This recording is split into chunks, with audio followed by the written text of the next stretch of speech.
Hello, this is Weird Al Yankovic, and you're listening to Everything Fab Four on Salon.com. Aren't you?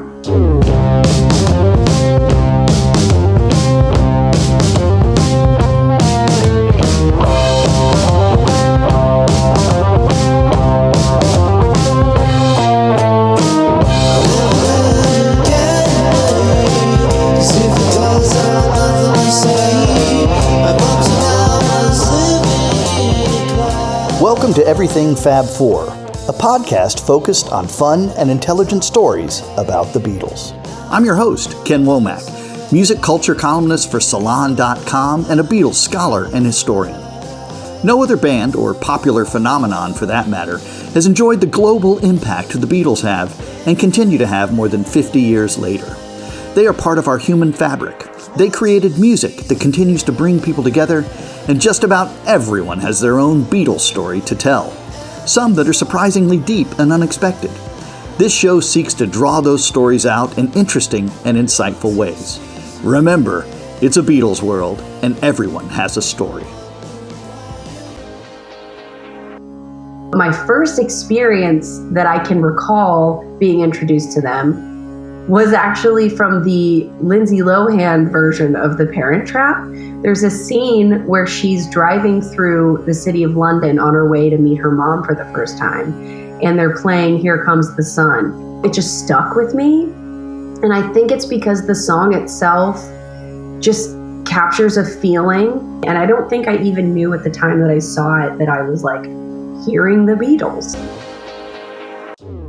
Today's guest is Hayley Orrantia, an American singer and actress known for her role in the hit TV show The Goldbergs. Born and raised in Texas, Orrantia discovered her love of performing from the young age of 9 years old, performing impromptu concerts in her bedroom. It wasn't long before she added songwriting and playing piano to her impressive list of talents, and by 14 years old, she launched her professional acting career. Orrantia can currently be seen reprising her celebrated role as Erica Goldberg in ABC's long-standing sitcom, The Goldbergs. The show follows the hilarious and awkward lives of a colorful suburban family in Jenkintown, Pennsylvania in the 1980s.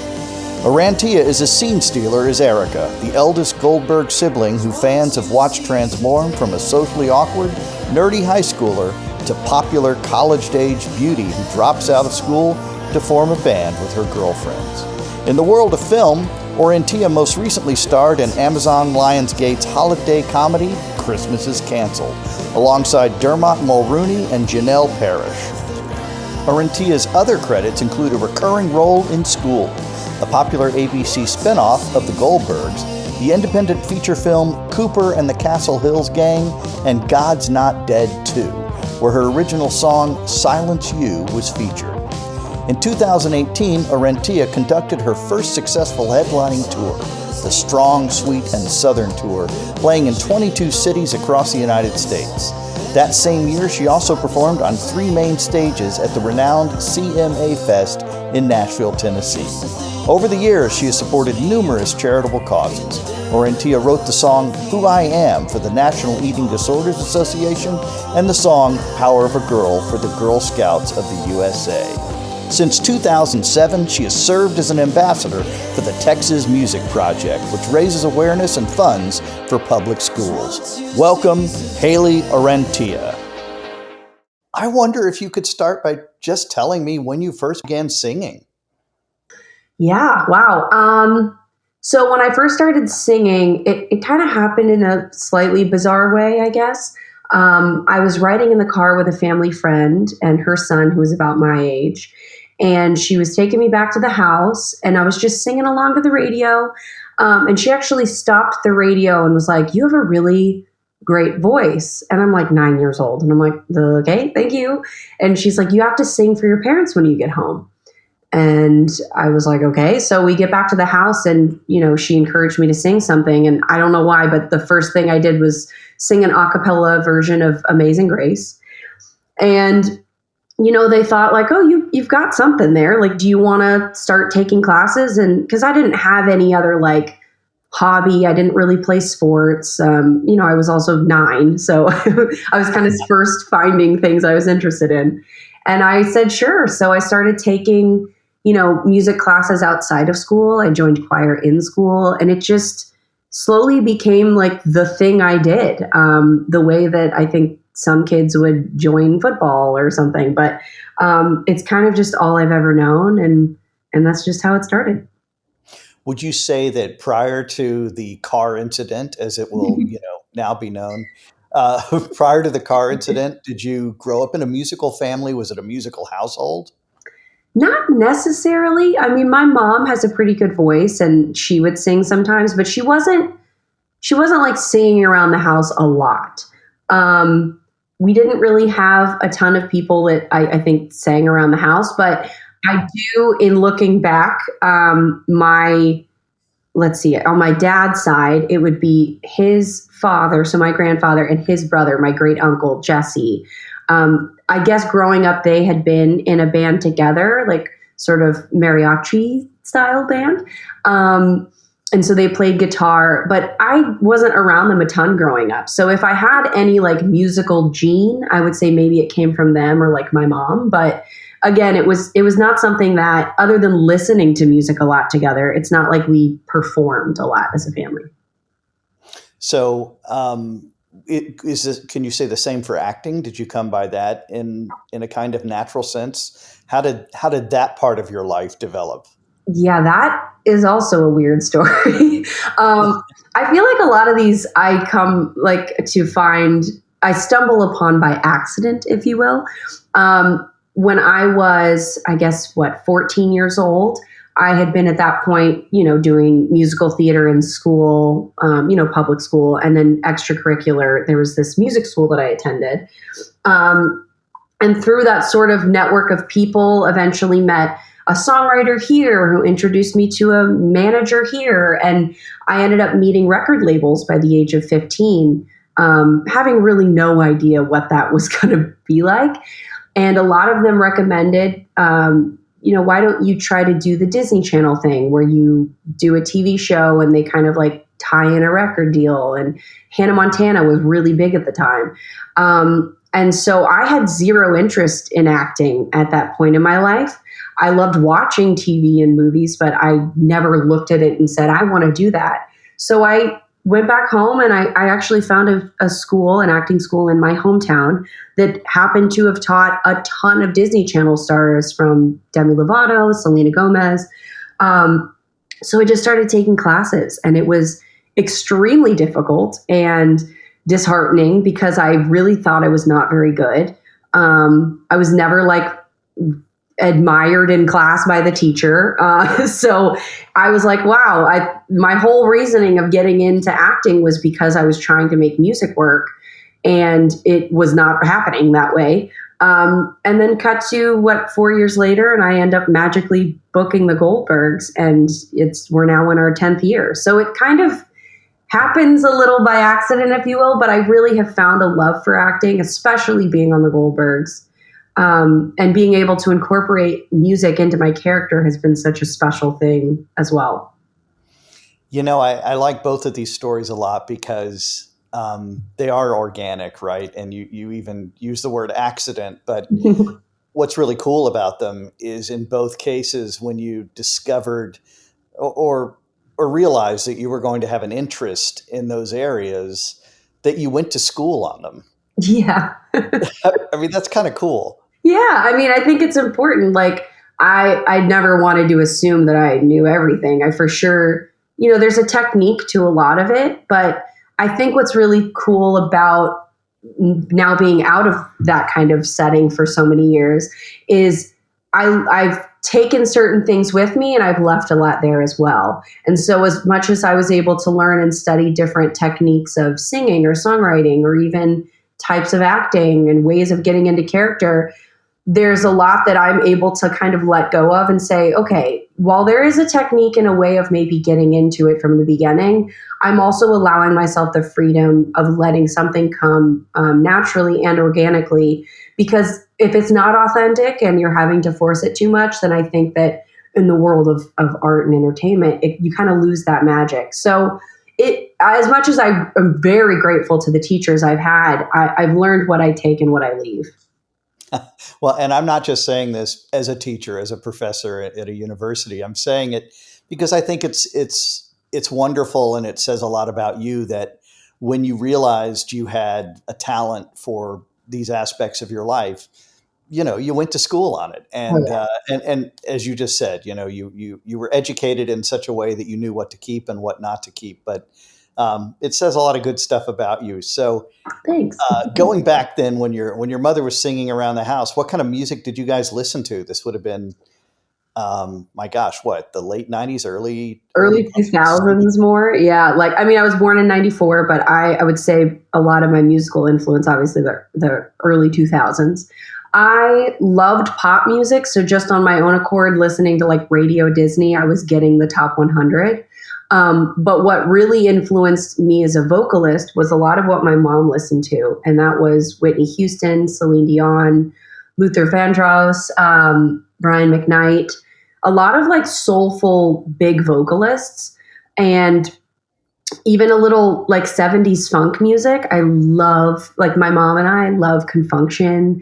What else? I've had a very interesting mixed bag of like influences growing up.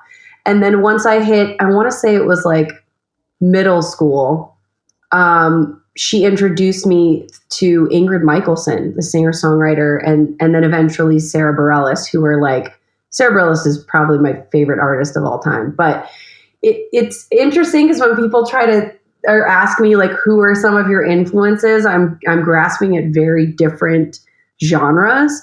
And I think that's kind of like what has led me to this position I'm in now as an artist, where I have a really hard time staying in a lane. But it's because I like so many different things, and I enjoy being able to sort of chameleon my way into different genres. So growing up, it was a lot of like soulful singers, big vocalists, R&B influence. And that's something that lately I've been trying to kind of tap back into.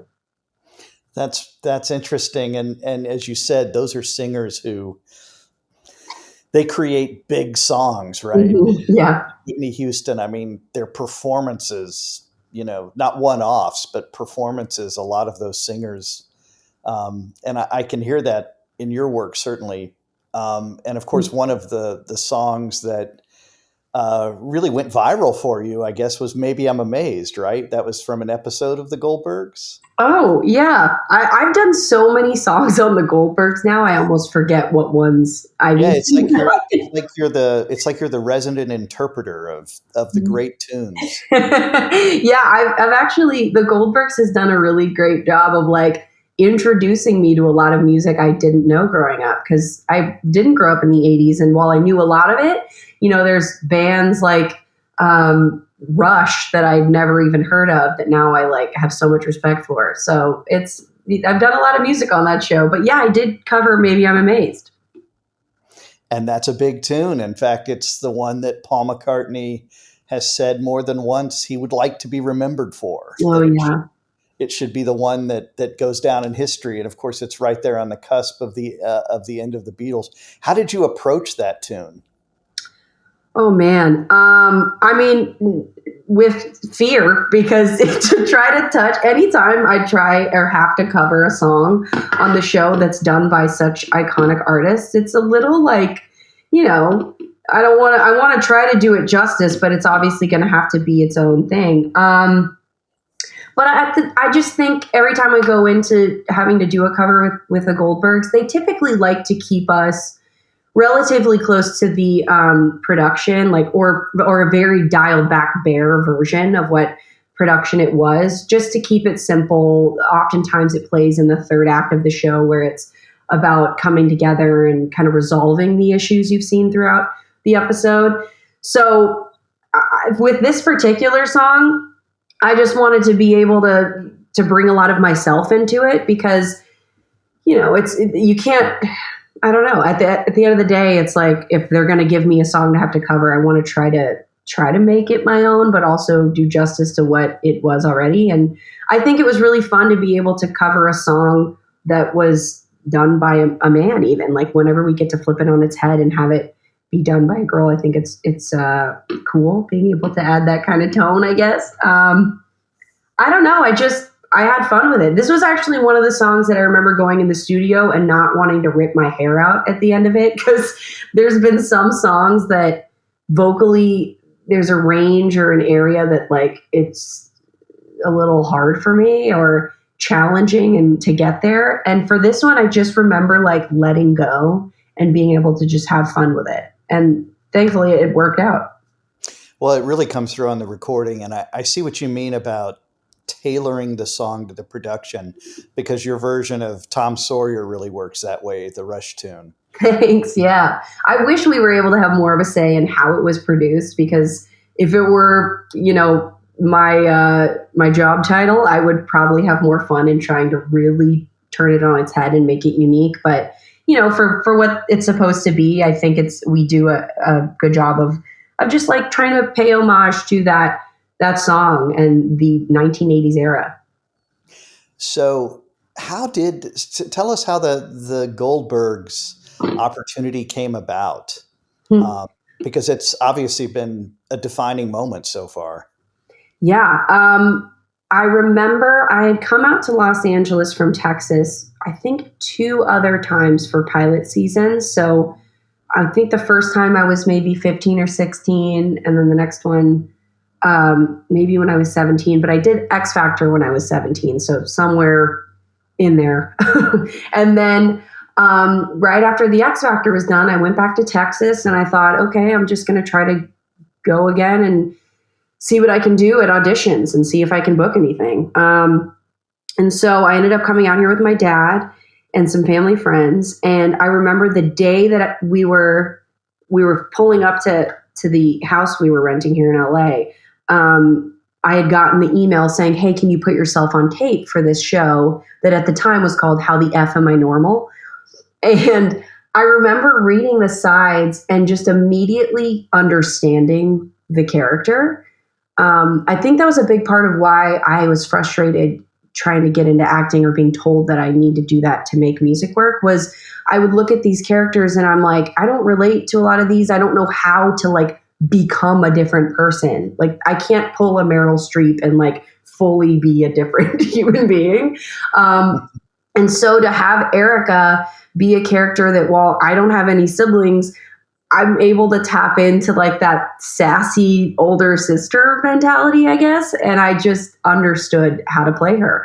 So I put it on tape, and I want to say a week later, I got the call from my agent that I needed to come in for the actual like callback audition. I did maybe 2-3 callback auditions, and then a screen test. It was my first screen test ever. I was terrified because I was in the waiting room with the 2 other girls that I was like going up against, both of whom I recognized from major like Disney Channel projects. So I'm like, I'm not getting this part. Like, there's no way.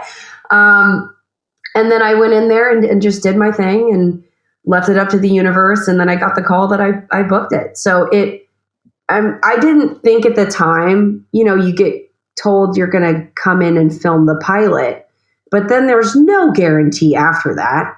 So I don't think if you would have told 19-year-old me like, hey, you're going to be working on this when you're in your late 20s, like, I don't think I would have believed anyone. But so incredibly grateful to the show because it's given me everything in my life. I wonder if when you were in that room and you saw the other 2 actresses, did it kind of take the pressure off when you decided that they were going to be the ones who were selected?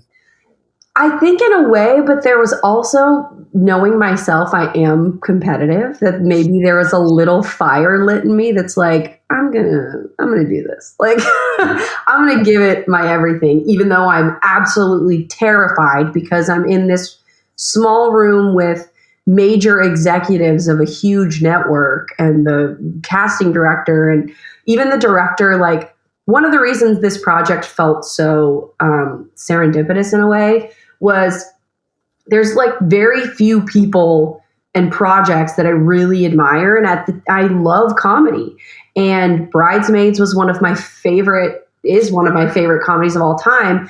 And to know that Wendy McLennan-Covey was the only one cast at the time as the mom, I'm like, that was fueling a fire in me, like wanting to work with her. And then Seth Gordon, who is a producer, but at the time, the director of the pilot, he was the director of Horrible Bosses, which was my other favorite comedy. And so I'm like, I have to get this role. Like this is like the spot, the kind of comedy I want to be involved in. So it was just all fueling, I think, whatever I was doing in that room. We'll be back with more from Hayley Orrantia after these messages. We're back with more from Hayley Orrantia on Everything Fab Four. I gotta ask because he's been one of my favorites since, and I'll be dating myself here, the 1970s, but George Segal. I've always adored. In fact, I got to see him once in the West End in London in a 3-man show. And of course, he absolutely sizzled.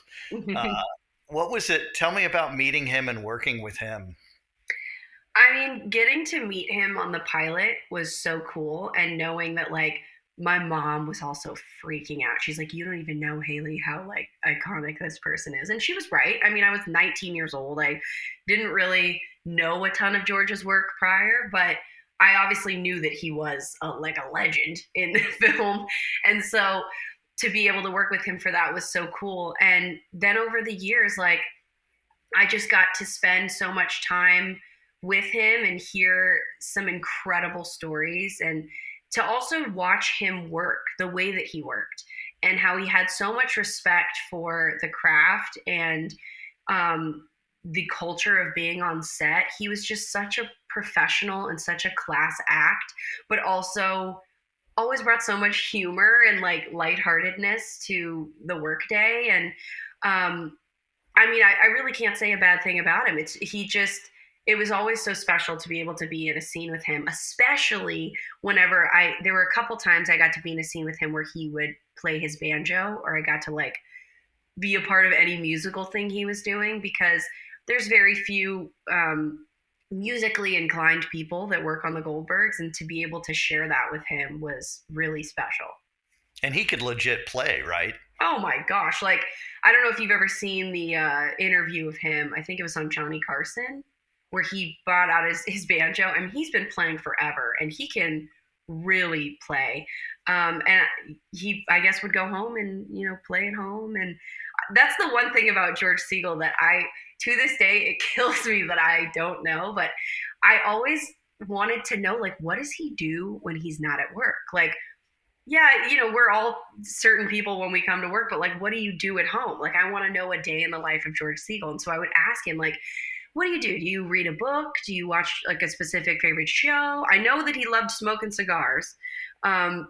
But like, what does your day look like? And he would always look at me and smirk and laugh and then walk away. And so I'm like, it's forever a mystery to me, like, who George Segal is behind the scenes. But like, he was such a character. I used to, again, I adored him early on when I was very young in the 70s, and I would watch his movies, probably some that I shouldn't have watched, right? But he was such a great wisecracker, right? I mean, I couldn't understand why he didn't have like a bigger movie career in the 80s when you had so many other people who were sort of doing the same shtick, but not as well. Oh, yeah. I mean, he does a fantastic job. And especially in the 80s, I feel like he definitely worked on some stuff, but I hear what you're saying. I think that overall, he was just consistent in the best way possible. Like, he, even in his mid to late 80s, he was coming on set and always just knocking it out of the park. Like, can immediately turn on that switch and just like be in it. And it was such a gift to be around. Well, I mean, of course, he had a great career. I don't mean to diminish him. Oh, no, not at all. Yeah. He was in Who's Afraid of Virginia Woolf, right? Yes. It's wild. Yeah. Yeah.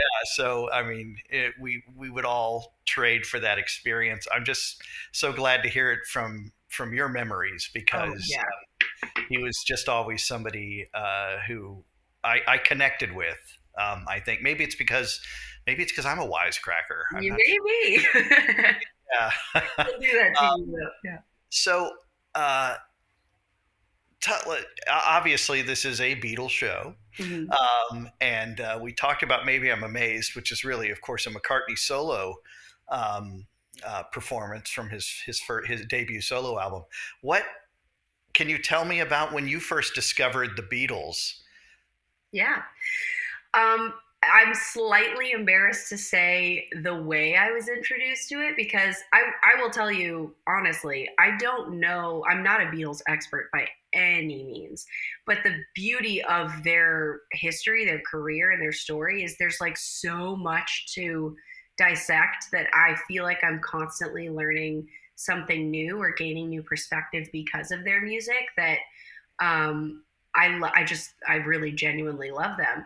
But my first experience that I can recall being introduced to them was actually from the Lindsay Lohan version of The Parent Trap.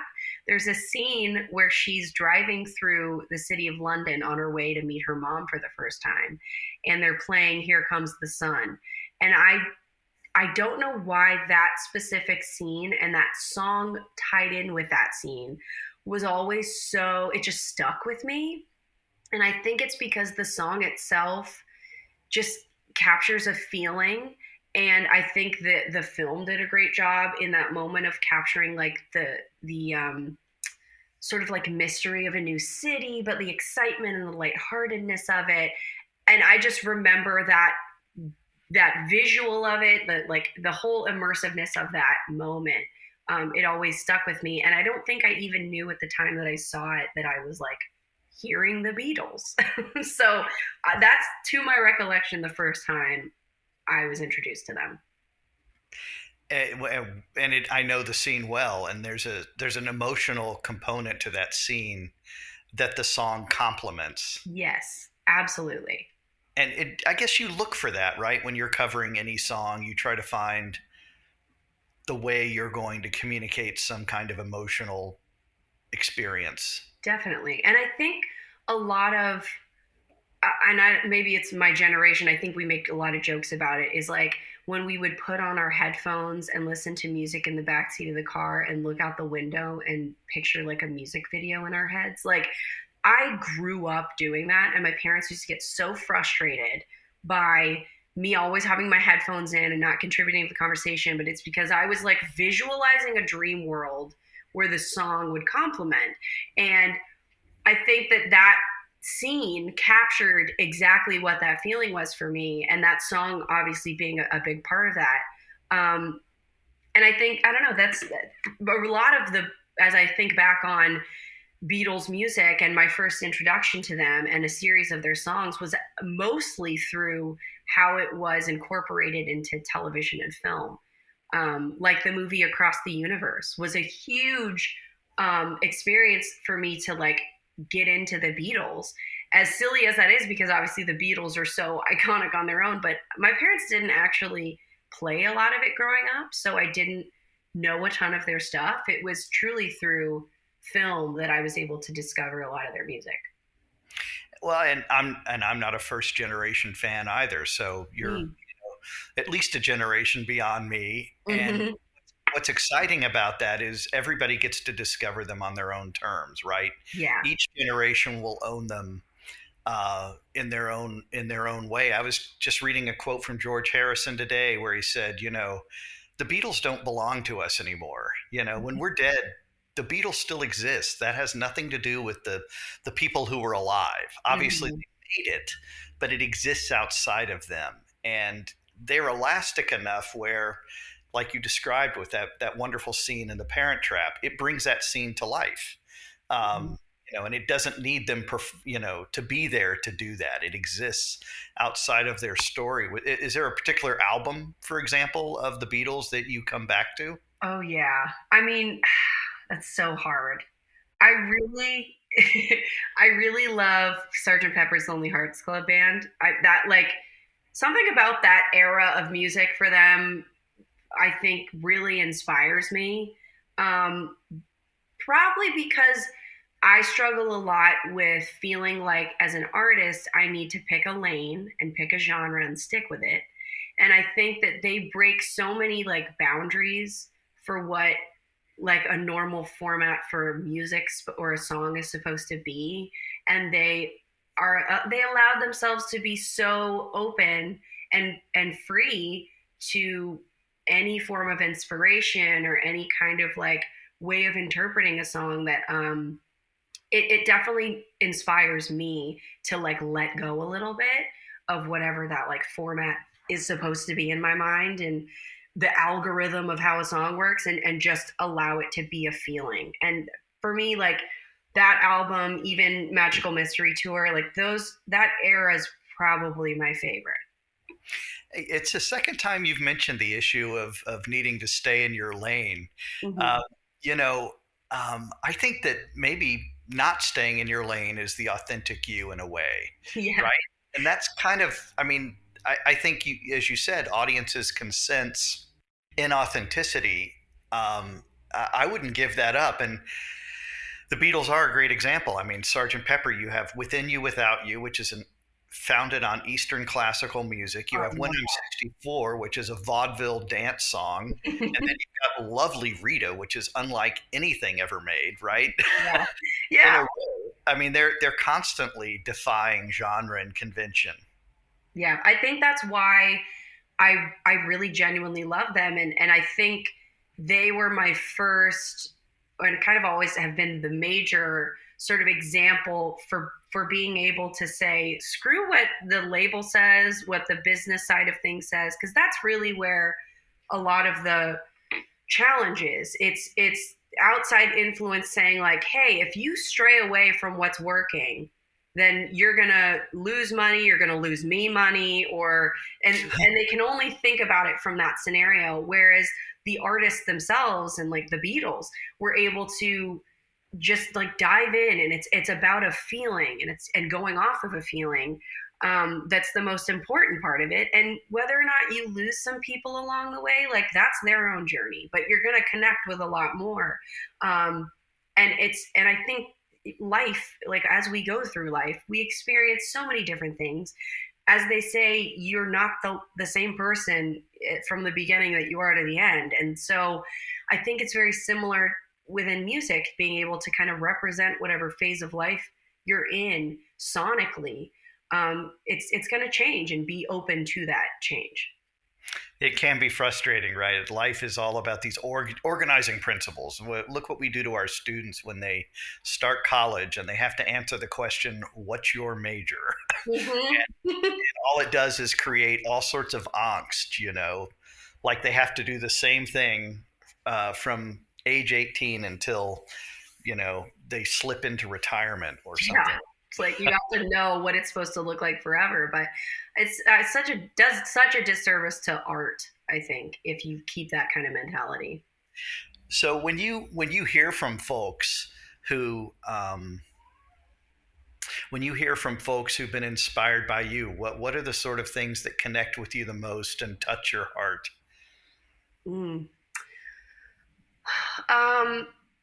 I mean, for me, I'm such a big lyricist, or I focus a lot on the lyrics, that when I meet someone and hear from them that something I wrote resonated with them on a lyrical sense, like that, it's just so validating, I think, because in a lot of ways I feel very alone in my experience. I think that growing up, being the girl in my school that would like do on her extracurricular time, go perform at festivals and like travel to LA to audition, like that was so not what anyone else was doing. So I've always kind of had this feeling of like, no one understands me, or like no one can relate. So when I'm able to like capture that in a song and express how I'm feeling authentically in a musical form, and that actually resonates with someone, I think young me feels very validated to be able to be like, okay, we're not alone. So I don't know if that answers your question, but that to me is always what really resonates the most. Oh, that's very cool. I love your mention of Across the Universe, which, really, it is a jukebox musical, right? Where yes. They're strapping a story onto Beatles songs. But I mean, from the moment that the one actor is singing Girl at the beginning through all of those songs, I find it really compelling. And I know a lot of my students, that was their way into the Beatles. Mm-hmm. That was a big one for me. I think that they just did such a great job of like, I mean, obviously each Beatles song is about something completely different, but I think they did such a good job of being able to incorporate a wide variety of their songs in this wild story. It's visual, it's like, but it is also a feeling in a way. That movie to me really resonated, and it opened my eyes to a lot of Beatles music that I had never really known before. One in particular in that movie that always stood out to me, maybe because it was in my vocal range and hearing a girl sing it really like clicked, was I Want to Hold Your Hand. And I think that scene was done in such a beautiful way because it was actually one of my first introductions to an LGBTQ character in television and film. Being able to see it portrayed in that way, I think was really special and eye-opening. And that movie, as much as I feel like I have talked to some major Beatles fans and I feel like they don't like that movie. But to me, it was my introduction, and it'll always like hold a place in my heart. Yeah, I can't take the haters on that one. It's the Beatles music is elastic. It can withstand just about anything. Oh, yeah. Like you said, it can be interpreted in a wide range of ways. And that scene touched me too. I remember vividly, and I play that recording every now and then of I Want to Hold Your Hand because it communicated joy so well. Yeah. And that's tough to communicate without it coming off schlocky, right? Yes, definitely.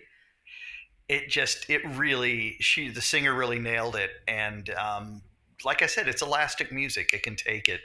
So what's next for you? Perhaps another 10 years of the Goldbergs. Perhaps. There'll be a lot of interpretation.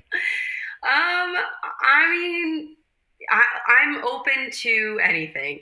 And I'm not sure if we're going to go another year or not. I think that's something that's being talked about right now. I mean, we're in our 10th season. For me personally, I love the show. I love the people I work with. And I constantly say, like, I'm going to need to find a really good therapist whenever we wrap this show, because I've only ever known Los Angeles or, my 20s with these people. And to fathom a world where I'm not going into work every day and seeing them is going to be very hard. But I'm also at a phase in my life where I'm ready to wade in the sort of not knowing what's next and not being so sure that there's another season coming. I think that I have a lot of friends that are experiencing the downside of the industry where you don't know where your next job is coming from and it's incredibly stressful. So I don't want to this is my privilege talking of like being on a show for 10 years. But I think that on a personal level, I would really benefit from being able to like not know what's next. And as an artist, maybe focusing on my music for once and being inspired by that sort of in between. I'm ready for like that next kind of opportunity. And while I want to continue acting, I have a lot of other things I want to pursue, including producing. I want to get into creating my own stuff and working behind the camera a lot more. And so being able to have time for that would be really special, but I'm definitely open to like whatever the universe is going to bring. Everything Fab Four is presented by Salon.com, the premier news, politics, innovation, and arts website. For more information, visit everythingfab4.com where you can learn more about our podcast and my latest Beatles-related book, Living the Beatles Legend, The Untold Story of Mal Evans. The Everything Fab Four theme song, Seize the Day, is provided courtesy of Black Rabbit, the high-octane Beatles cover band, an innovative psychedelic rock project from Rockaway Beach, Queens in New York City. Like what you heard today on Everything Fab Four? Be sure to subscribe, give us a rating, and recommend the show to your friends. Plus, you can follow us on Facebook and Twitter at EF4 Podcast. Distributed by Salon.com, Everything Fab Four is a Wonderwall production. Remember, it's a Beatles world, and everyone has a story.